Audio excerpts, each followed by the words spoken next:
esse tema de política e virtudes é muito importante, muito atual.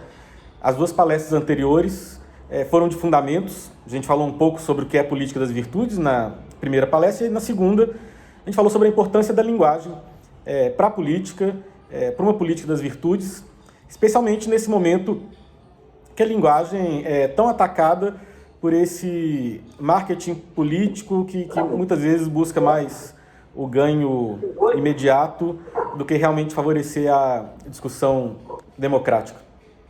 Então, hoje a gente começa propriamente a falar das 4 virtudes que serão aí o norte desse nosso ciclo. Essas 4 virtudes que os gregos chamavam de virtudes cardeais, porque elas são meio que as virtudes que servem de fundamento para todas as outras, que são a justiça, a sabedoria prática, a coragem e a moderação. E aí, hoje então, nós vamos começar pela coragem. E aí, para a gente começar, vale a pena relembrar aquilo que a gente tinha falado no primeiro encontro, sobre como Platão pensava essas 4 virtudes e a relação delas umas com as outras. Então, Platão ele fez um pouco o mapa das motivações humanas, né, que ele chamou de partes da alma. Não é porque a alma tem partes, mas ele simplesmente queria falar de certas potências da alma que movem o ser humano à ação. E aí, ele falava a gente tem os nossos desejos, desejo por prazer, buscar evitar a dor, etc. E essa é a parte concupiscente ou desiderativa da alma. A gente pode entender com a nossa inteligência que certas coisas são boas ou ruins, e aí a gente pode buscar o bem que foi entendido pela nossa inteligência ou evitar o mal, que foi entendido também. E essa é a parte racional da alma. E tem essa parte intermediária, que é a parte irascível, e é sobre ela que nós vamos falar hoje aqui, né? E aí, Platão, eu vou explicá-la melhor, mas eu quero explicá-la melhor quando a gente começar a falar especificamente da coragem. Platão falava que cada uma dessas partes da alma tinha uma virtude correspondente. Então, quem tem uma parte racional que é boa, que funciona bem, e a gente vai falar em cada encontro o que significa isso, né? Essa pessoa tem essa sabedoria prática. Os gregos chamavam de frônesis, a tradição em latim de prudente. A gente pode traduzir por prudência, mas não é prudência no sentido atual de uma pessoa cautelosa. É a pessoa que tem essa sabedoria, né? Sabedoria prática, do concreto, de saber como agir, de saber que bens perseguir. A pessoa que sabe controlar os seus desejos e os seus medos é a pessoa que é moderada, que é temperante, a virtude da temperança ou da moderação. E a pessoa que sabe usar do modo adequado essa parte irascível é a pessoa que tem coragem. Então a gente tem essas 3 virtudes baseadas nessas 3 partes da alma. E a justiça, para Platão, a justiça da pessoa individual, do indivíduo, era quando essas 3 partes elas estavam em harmonia e existia uma preeminência da razão. A gente não estava nem seguindo puramente os nossos desejos, nem seguindo essa parte irascível, mas vendo o que era o melhor em cada situação e agindo de acordo com isso. Agora, Platão ele desenvolve essa ideia na República, e lá ele fala uma coisa importante também. Existe uma homologia entre o indivíduo humano e o Estado, entre o ser humano e a polis, né? E por isso, essas virtudes, essas 4 virtudes cardeais, também são virtudes da comunidade política. E aí, é por isso, a gente está pegando essas virtudes, são virtudes que as pessoas podem ter, mas que o Estado, mas não só o Estado no sentido de aparato estatal, né? A comunidade política como um todo, que envolve os políticos, os funcionários, mas os cidadãos também, né? Ou seja, no caso, hoje em dia, é a nação, né? A comunidade política pensada no modo mais amplo, tem que viver essas virtudes se a política nesse lugar quer florescer.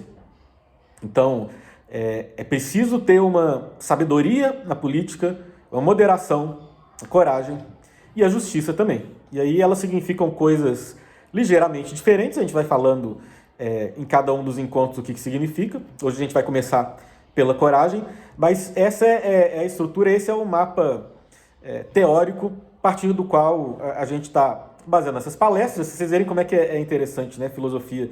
É um mapa que foi criado no século IV a.C. por Platão, mas continua muito atual, continua sendo usado pelos filósofos até os dias de hoje, porque ele está captando aspectos da realidade. E funcionou durante toda essa tradição da política que nós temos aí, desde os gregos. Então, a gente vai falar hoje mais especificamente, justamente, sobre a coragem. E aí agora eu queria explicar o que é essa parte irascível, né? Então nós temos a inteligência que capta um bem, o desejo que busca os prazeres, etc. Né? A inteligência também capta o mal e evita, e essa parte desiderativa, evitador também. Né? Então, muitas vezes, a gente tem um confronto entre essas duas partes da alma. Às vezes a gente deseja uma coisa, por exemplo, né? Eu preciso fazer uma dieta, cuidar da minha saúde, mas essa minha parte desiderativa quer comidas que são gostosas, gordurosas, sei lá. E a minha razão percebe que o bem é eu investir na minha saúde. Né? Até porque se eu invisto na minha saúde, eu vou, inclusive, ter mais prazer e evitar a dor. Né? Então, no fim das contas, até é melhor para a parte desiderativa. Então tem que ter uma preeminência da razão. E não a razão servir... Isso acontece muitas vezes, né? A gente deseja uma coisa, a gente usa a nossa razão para racionalizar os nossos desejos. A razão serve para arrumar desculpa. Isso é muito comum. E, na verdade, tem que ser o contrário. A gente tem que aprender a entender o que é o bem em cada situação. Por exemplo, o bem do meu corpo é comer numa dieta saudável, né? E os desejos têm que ser moderados. A gente tem, claro, buscar prazer e dor na vida, e evitar a dor na vida. Mas essa busca por prazer e dor não pode ser a única busca da nossa vida. Isso tem que ser relativizado e tem que ser controlado, guiado pela nossa inteligência. Agora, ao lado dessas duas partes, então, tem essa parte irascível, que é como se fosse uma força que a gente tem para alcançar um bem árduo. O que significa isso? Às vezes, isso vale para as duas potências da alma, tá? Por exemplo, às vezes a gente quer ter um prazer que é difícil de alcançar. A gente quer ganhar lá, tem o desejo de ganhar uma competição atlética, uma corrida, fazer uma maratona, é difícil. Né? Ou eu vejo um fruto, acho gostoso, mas eu tenho que escalar uma árvore para alcançar e é meio difícil. Né? Ou então eu entendo que tem um bem que vale a pena ser perseguido, mas é difícil fazer. Por exemplo, uma dieta, ou eu vejo uma pessoa em perigo e eu quero salvar, ou eu quero lutar por um ideal, mas eu sei que eu tenho que pagar um preço por isso. Então, Platão identificou na nossa alma, ou seja, no nosso ser, né, no nosso interior, essa força que a gente pode ativar, e a gente ativa de fato em alguns momentos, que nos ajuda a buscar esse bem árduo. O grande exemplo que, mas eu acho que é para o pessoal um pouco mais velho, assim, mas que a gente entende isso na hora, é aquela coisa daquele filme Rock 3, que é o olho do tigre. Né? Então, na hora lá que o Apolo vai treinar o Rock, ele fala, tem que alcançar o olho do tigre. O olho do tigre é essa garra de buscar uma meta que é difícil.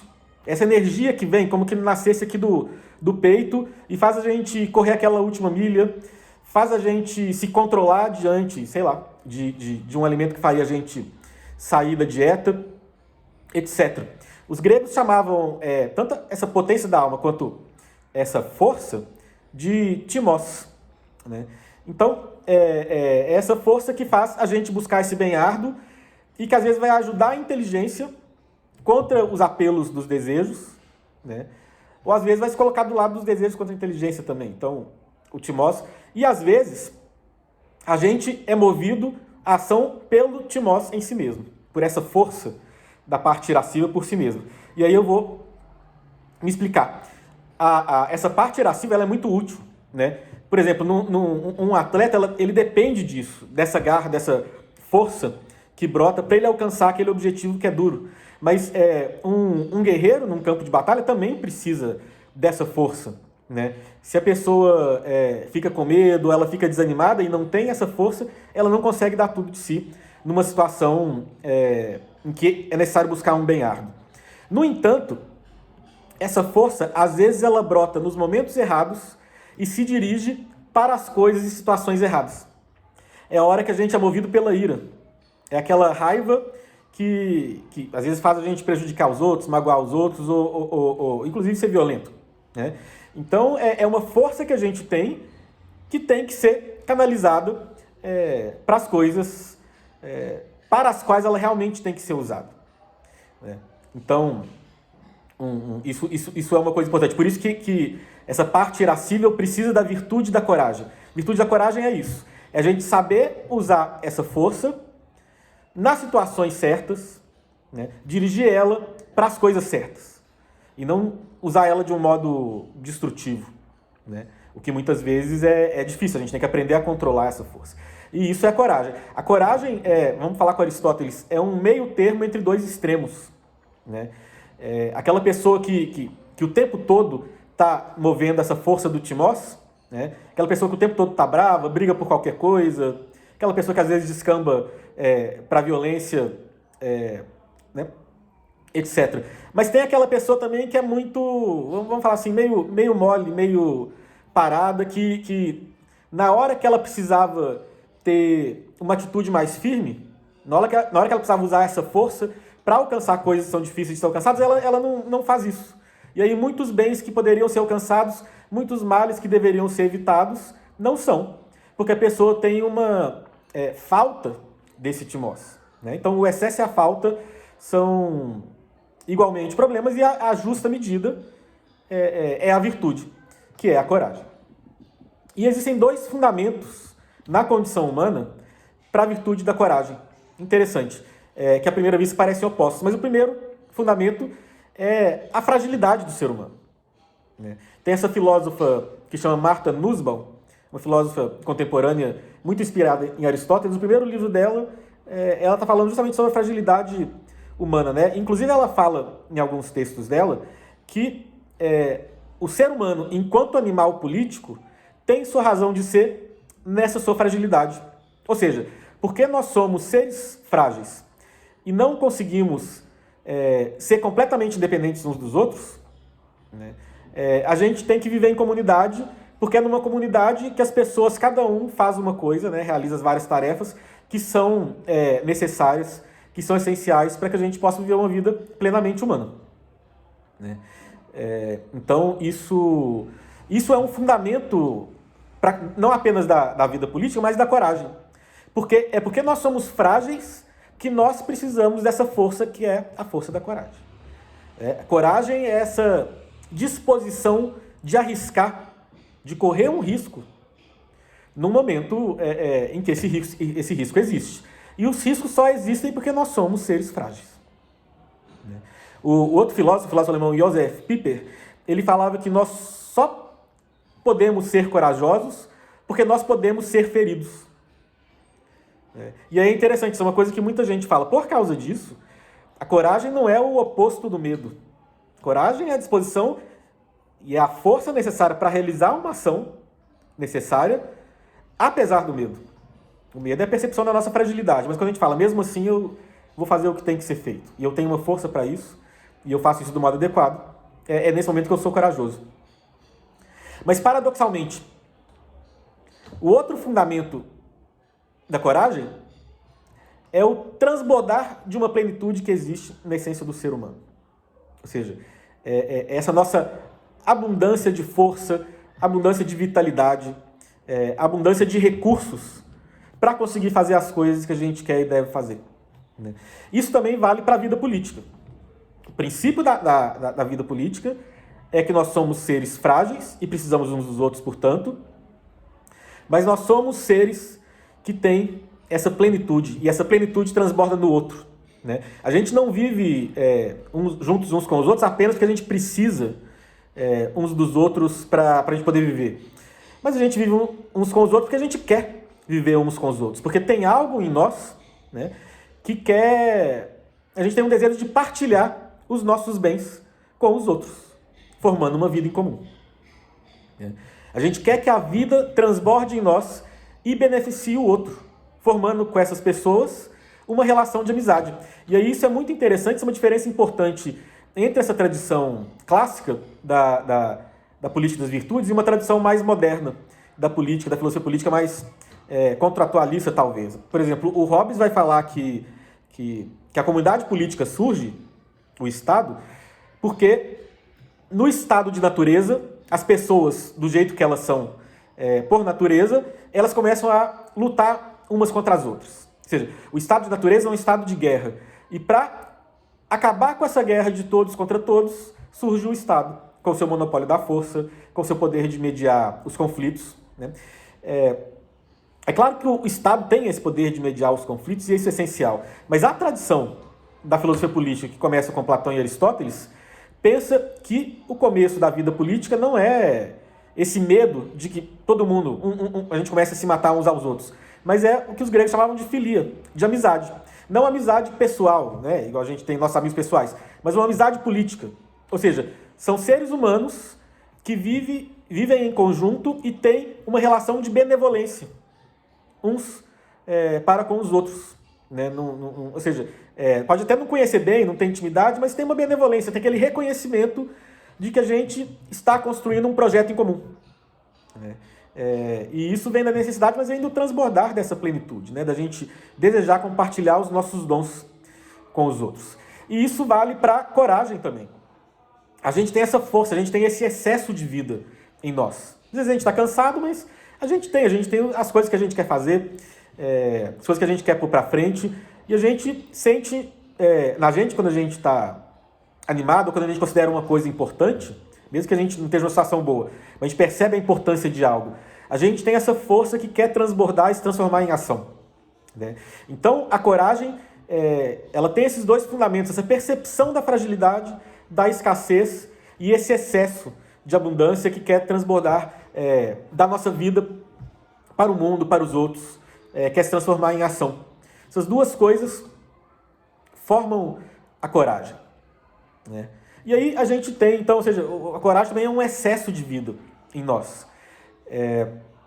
E é por isso que, por exemplo, um bom estado do corpo, uma pessoa que tem uma prática vigorosa de exercício físico, às vezes ela tem mais facilidade de agir de um modo corajoso. O que não é necessário. É claro que tem gente atleta que é covarde e pessoas que às vezes estão doentes que são muito corajosas. Né? Mas a gente vê que existe algum nível de correlação assim, no sentido de favorecer uma coisa. Né? Então, existe, e é assim que a gente pode entender a coragem. E a coragem, isso tudo que eu falei é válido para a política também. Né? E mais do que isso, a coragem, às vezes a gente acha que não é uma virtude política, mas essa filósofa política tão importante do século XX, que é a Hannah Arendt, naquele livro dela, A Condição Humana, ela falava que a coragem é a condição de toda ação política. E eu vou explicar aqui por quê, né, no decorrer das coisas que eu for falando. E a primeira coisa é isso. A gente vive em um mundo, como a gente acabou de falar, que é perigoso, que é marcado pela fragilidade, que é marcado pela guerra, a fome e a peste, que é marcado pelo caos, pelos interesses egoístas que se colocam na luta, na busca pelo bem comum, e mesmo entre as pessoas bem intencionadas, a gente vê isso muito na política. Às vezes as pessoas estão bem intencionadas, mas existe um choque de ideias, as diferentes perspectivas. Né? Ou seja, muitas vezes na política, quando a gente entra na arena política, como político ou como cidadão, tá? A coragem é importante para todo mundo. O bem que a gente percebe que pode ser alcançado, ele às vezes parece distante, e a gente às vezes pensa também, a gente tem a consciência de que o mal ele está próximo e de que evitar esse mal pode custar muito. Isso é muito comum na política, e é por isso que a política requer continuamente coragem, para dizer como a Hannah Arendt, né? Coragem é a condição de toda ação política. Então, existe a presença do mal e a dificuldade do bem. Mas para falar como... Vou citar aqui uma obra de literatura, para falar como Sam, falando para o Frodo no Senhor dos Anéis, né, essa frase famosíssima do livro, existe o bem nesse mundo e vale a pena lutar por ele. A coragem parte dessa consciência. E a coragem política, sobretudo. Né? O mundo também é esse jogo entre escassez e plenitude. E a coragem é o modo como a gente deve se situar numa situação assim, né? Num contexto assim, se situar num contexto assim. Ou seja, a gente tem que ter a consciência de que a política sempre envolve riscos. Para que a gente evite o mal na arena pública, é preciso sacrifício. O sacrifício sempre, uma hora ou outra, a necessidade do sacrifício se impõe, né? Mas para alcançar um bem que é pretendido, é também preciso muitas vezes ousar e se sacrificar e ter disposição de arriscar. É por isso que é sempre preciso a coragem na arena política, né? Isso é válido ainda mais para um contexto de democracia. Como eu tenho dito várias vezes aqui, a democracia não é algo dado, né? Ela é um bem, mas sem a permanente coragem de lutar por ela, quando ela está ameaçada, ela está sempre a correr o risco de ser apenas um nome, de descambar em alguma forma de demagogia, ou se tornar uma aristocracia disfarçada. Em outras palavras, isso aqui eu já falei várias vezes também nesses encontros, porque isso é muito importante. A democracia, ela cobra um preço, e para a gente pagar esse preço, é preciso de coragem.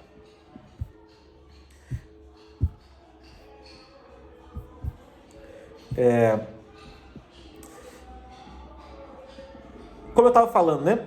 A política, para os antigos, era entendida como essa busca em comunidade pelo bem comum.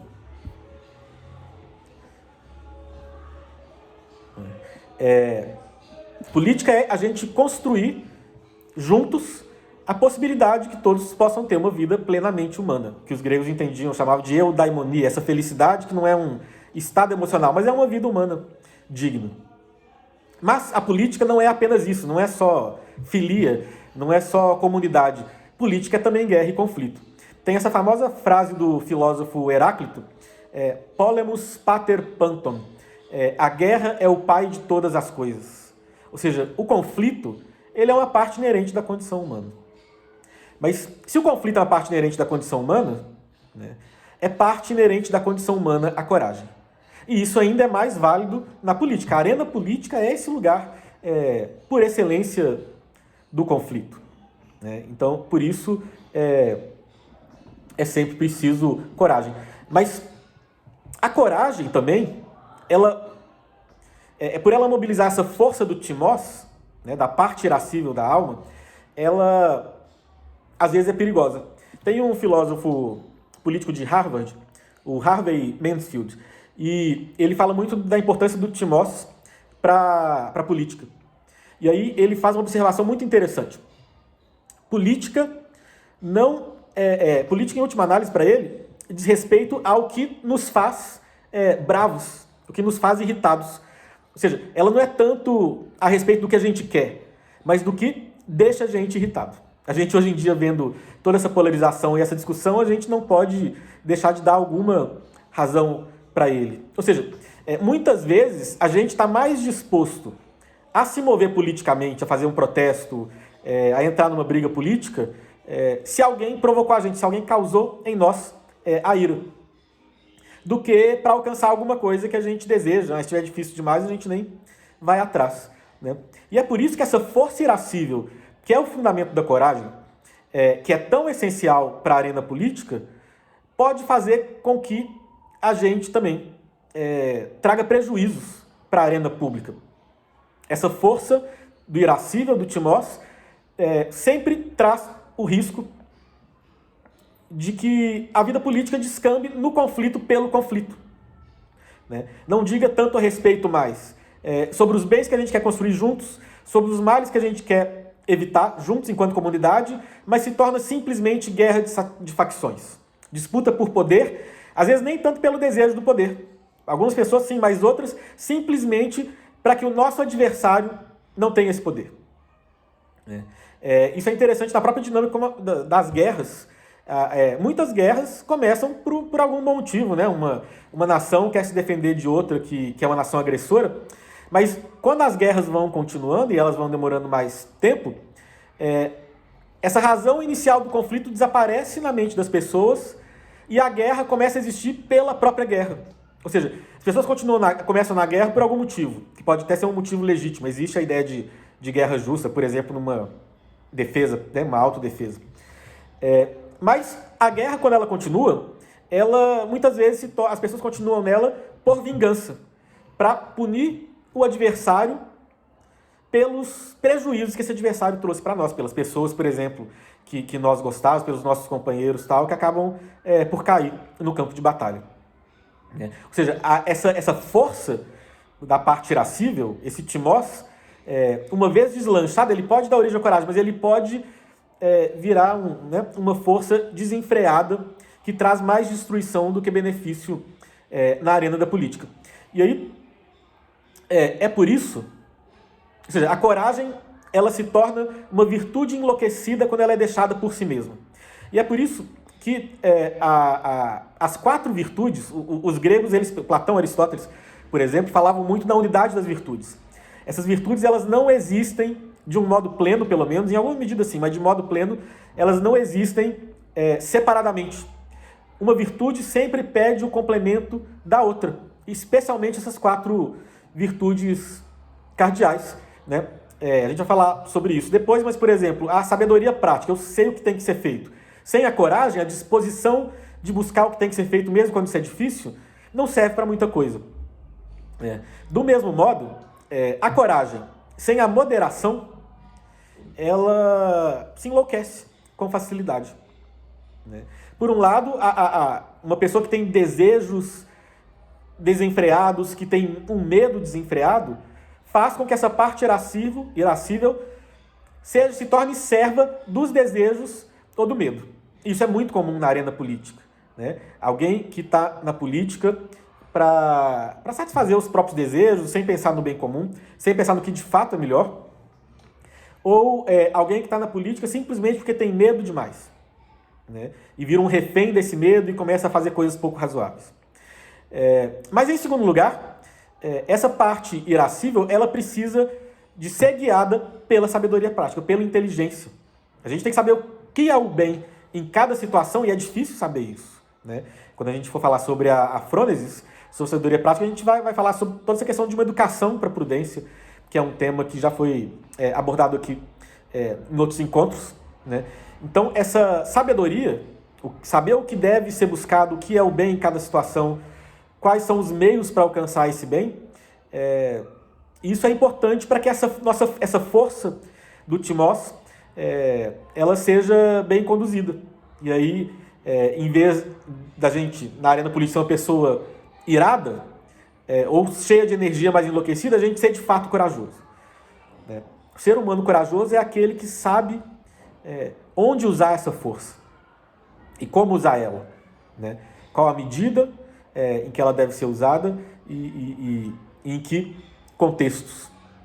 Essa energia do timós, ela tem que ter o guia da parte racional da alma. Pois bem, a coragem ela é tão importante na vida política que muitas vezes, quando a gente pega os grandes exemplos da história de grandes políticos, os que mais são lembrados, em geral, são pessoas que demonstraram uma grande coragem.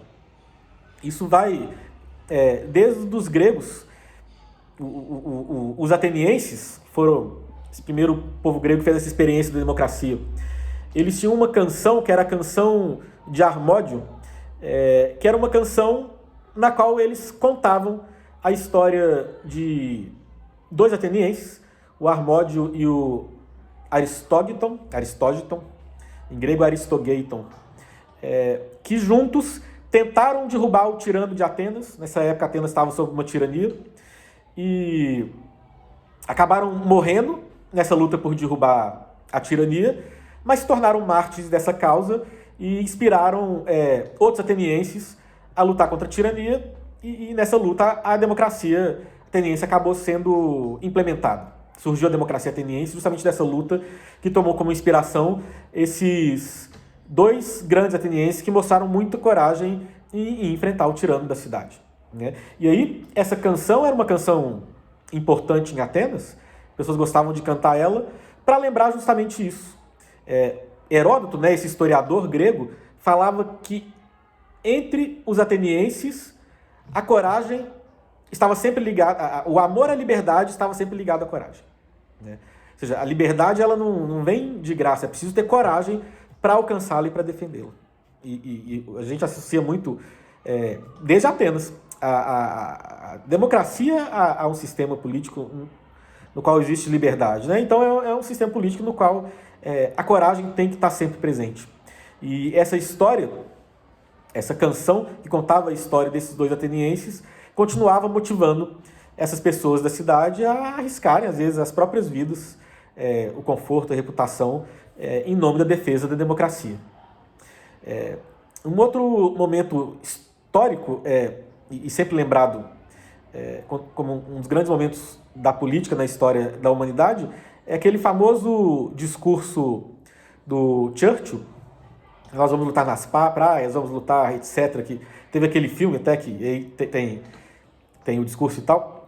E esse começo da guerra, da Segunda Guerra Mundial, foi um momento que exigiu uma grande coragem do Churchill enquanto primeiro-ministro britânico. Ele assumiu depois do fracasso do gabinete anterior de gerir a guerra.